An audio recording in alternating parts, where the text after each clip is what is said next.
Welcome to algorithm of nature. आज हम जानेंगे उस जीव के बारे में जो मानव सभ्यता का सबसे पुराना साथी रहा है, जो शांत दिखता है पर अपनी ताकत में अनबीटेबल है। यह है बैल ऑक्स। लेकिन क्या आपने कभी सोचा है बैल ऐसा क्यों बनाया गया है और इसकी बनावट उसके जीवन में कैसे मदद करती है? नेचर ने बैल का शरीर पर्पसफुली बनाया है।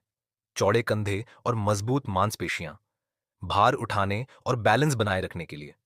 माने का हम्प, ऊर्जा का नेचुरल स्टोरेज, मजबूत खुर, जमीन पर स्टेबिलिटी देने के लिए। और उसकी ब्रीदिंग कैपेसिटी, गर्म वातावरण में भी लगातार काम करने की ताकत। वह प्रकृति की एक वॉकिंग मशीन की तरह है। किसानों के लिए बैल सिर्फ जानवर नहीं, वह परिवार का हिस्सा है। खेती में नांगर खींचना, बीज बोना और बैलगाड़ियों या गाड़ियों को खींचकर यात्रा करना, सब कुछ बैल के बिना नामुमकिन है।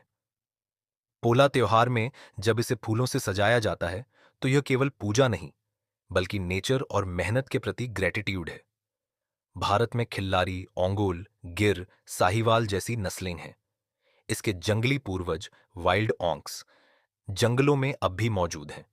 बैल का महत्व केवल प्रकृति में नहीं, बल्कि धर्म और स्पिरिचुअलिटी में भी है। हिंदू धर्म में बैल को नंदी कहा जाता है, जो लॉर्ड महादेव का वाहन है। नंदी शक्ति, समर्पण और संयम का प्रतीक है। बैल हमें सिखाता है कि शक्ति शोर में नहीं, बल्कि शांतता में होती है। और नेचर का एल्गोरिदम हमेशा यही कहता है, मेहनत ही जीवन के चक्र को आगे बढ़ाती है। तो अगली बार जब आप किसी बैल को देखें, याद रखिए, यह सिर्फ एक जानवर नहीं है, बल्कि एवोल्यूशन, हार्डवर्क, डिवोशन और नेचर के बैलेंस का जीवित प्रतीक है। The true algorithm of nature.